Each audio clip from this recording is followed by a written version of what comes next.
It began with murmurs around a campfire. Tax collectors and outcasts had gathered, drawn by a teacher who treated them like they mattered. Religious scholars stood farther back, arms folded. Whispering, "This man welcomes sinners," they said, "and eats with them." Jesus heard. Instead of rebuking, he smiled and told a story, a window through which heaven looks into our hearts. There was once a shepherd, he began slowly, who had 100 sheep. The crowd nodded. Everyone knew the weight of responsibility it carried. Every morning, as the sun climbed, the shepherd counted 96, 97, 98, 99, 100. He knew each one by call and coat.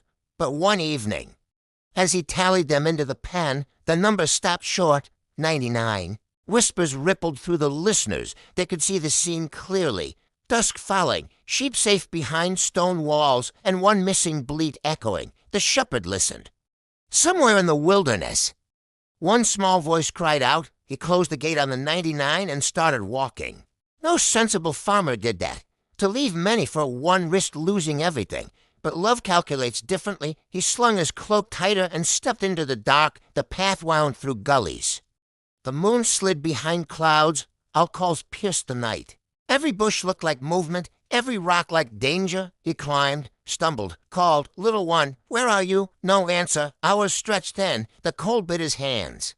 But he pressed on because the thought of that single, frightened creature crying alone hurt more than exhaustion. Then faintly a sound, a trembling bleat, somewhere in the distance, following it. The shepherd found a lamb trapped in a narrow crevice, unable to move, legs trembling, eyes wide. He knelt. Whispering softly, "It's all right, I've got you." He freed the lamb carefully, cradling it against his shoulders. Its heartbeat thudded against his neck. Its small weight felt heavier with relief than burden. The path home was long. But joy made the miles light. When he finally reached the fold, the night had begun to fade. The shepherd called to his friends and neighbors, "Rejoice with me. I have found my sheep that was lost." And the story ends with heaven's echo. There will be more rejoicing in heaven over one sinner.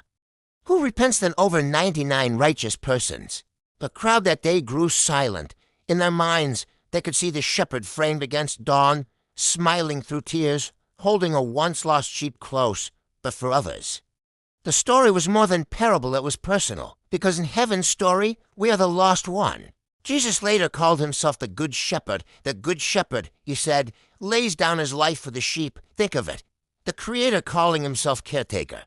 The Lord of all comparing his heart to a man who walks dusty trails for wanderers. When we stray, he doesn't wait for us to find the way back. He comes looking. That's the difference between law and love. Law says, "Find your way home." Love says, "I'm coming to get you." Each of us has wandered in some wilderness, pride, shame, regret, fear. And somewhere out there, grace called our name. The beauty of the story isn't just that the sheep was found. It's that the shepherd noticed it was missing it all out of 100. He saw the space one absence created. He counts differently because love counts loss, not numbers. Picture Jesus telling the story at dusk, the sun bleeding red across the horizon. A few sheep grazing nearby, their bells chiming softly. "You see them," he might have said quietly. "That's how my Father sees you." People often came to Jesus with guilt. They left with belonging.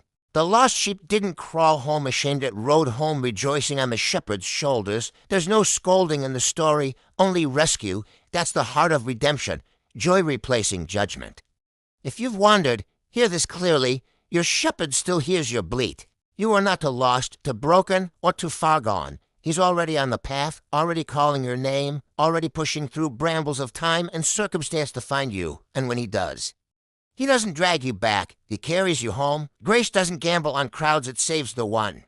And heaven throws a party every time one heart says yes to being found. So the next time you feel forgotten, remember the shepherd who left the 99. He's still walking through the dark.